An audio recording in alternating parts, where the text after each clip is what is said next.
അസ്സലാമു അലൈക്കും വറഹ്മത്തുള്ളാഹി വബറകാതുഹു. താങ്ങാനാവാത്ത കടം കൊണ്ട് ബുദ്ധിമുട്ടുന്നവരാണ് നമ്മളിൽ പലരും. കടം പെരുകി മനസ്സുനീറി കഴിയുന്ന ആളുകൾക്ക് വളരെ പെട്ടെന്ന് തന്നെ കടത്തിൽ നിന്ന് മോചനം ലഭിക്കാനുള്ള ഒരു ആത്മീയ വഴിയെപ്പറ്റിയാണ് ഇന്നത്തെ വീഡിയോ.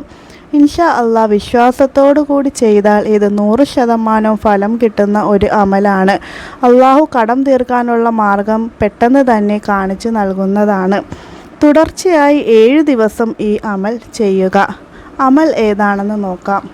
ഖുർആനിലെ 93-ാമത്തെ സൂറത്തായ സൂറത്തുൽ ളുഹ സുബഹി നിസ്കാരത്തിന് ശേഷം 7 തവണ പതിവായിട്ട് ഓതണം. അങ്ങനെ തുടർച്ചയായി 7 ദിവസം ഓതണം. ഖുർആനിലെ 93-ാമത്തെ സൂറത്തായ സൂറത്തുൽ ളുഹ എന്നും സുബഹി നിസ്കാരത്തിന് ശേഷം 7 തവണ ഓതണം.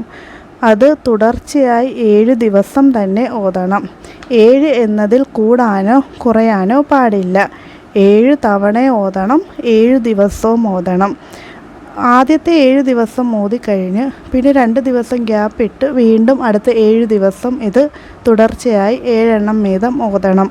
അങ്ങനെ ഈ അമൽ തുടർച്ചയായി ചെയ്തുകൊണ്ടിരുന്നാൽ അല്ലാഹു തആല പെട്ടെന്ന് തന്നെ കടം തീർക്കാനൊരു മാർഗം നമുക്ക് കാട്ടിത്തരുന്നതാണ്. കടം പെരുകി മനസ്സ് നീറി കഴിയുന്ന ആളുകൾക്ക് വളരെ പെട്ടെന്ന് തന്നെ കടത്തിൽ നിന്ന് മോചനം ലഭിക്കാനുള്ള ഒരു മാർഗമാണ് ഇത്. ഇൻഷാ അല്ലാഹ് നമ്മൾ വിശ്വാസത്തോടു കൂടി ചെയ്യുകയാണെങ്കിൽ 100% തന്നെ ഫലം കിട്ടുന്ന ഒരു അമലാണിത്.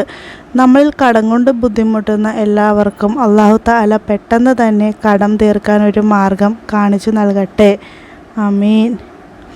നിങ്ങൾ ഈ ചാനൽ ആദ്യമായി കാണുന്നവരാണെങ്കിൽ ഒന്ന് സബ്സ്ക്രൈബ് ചെയ്ത് ലൈക്ക് ചെയ്ത് ഷെയർ ചെയ്യണേ. Thank you.